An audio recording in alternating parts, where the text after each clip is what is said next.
Hello po, mapagpalang araw sa ating lahat. Today po magluluto po ako ng baby back ribs.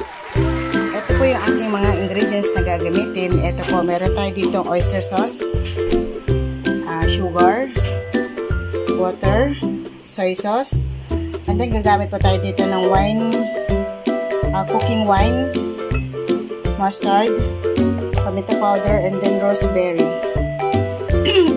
And then, ito po yung atin pork chop. Tawag ng ribs.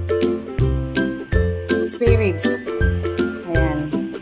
Ngayon po, yung mga mga sangkap lang po natin, paghalo-haloin lang natin dyan. Talagyan po natin ng mustard.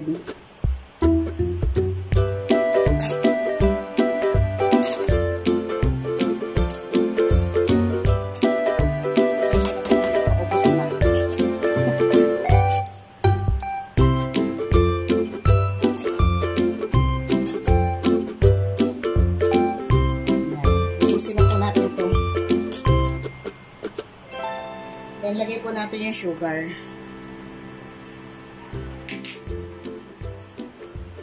Yung cooking wine.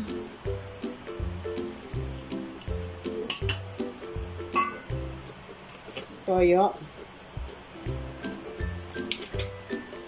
Tansyahan lang po ito. Paminta powder. Yung rosemary.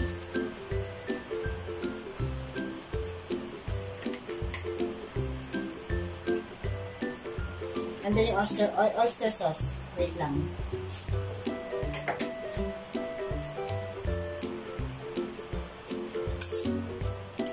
Dalawang oyster sauce.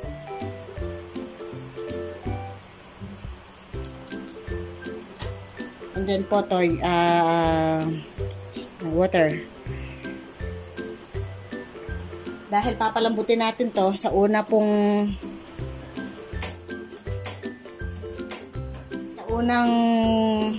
apoy nyo, high flame lang po ilagay nyo, and then kapag kumukulo na, i-low flame nyo lang po.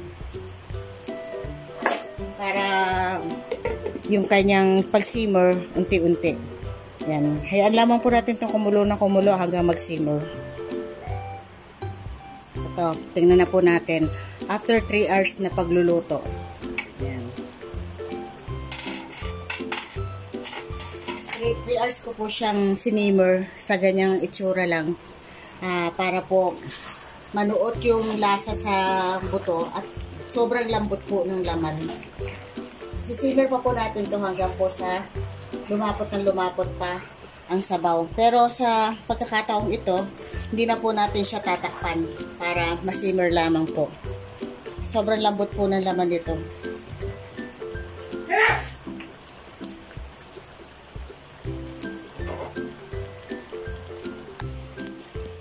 Ito na po yung ating nagawang baby back ribs. Ayan. Wow, napakalasa po. Napakalasa po at malinamnam.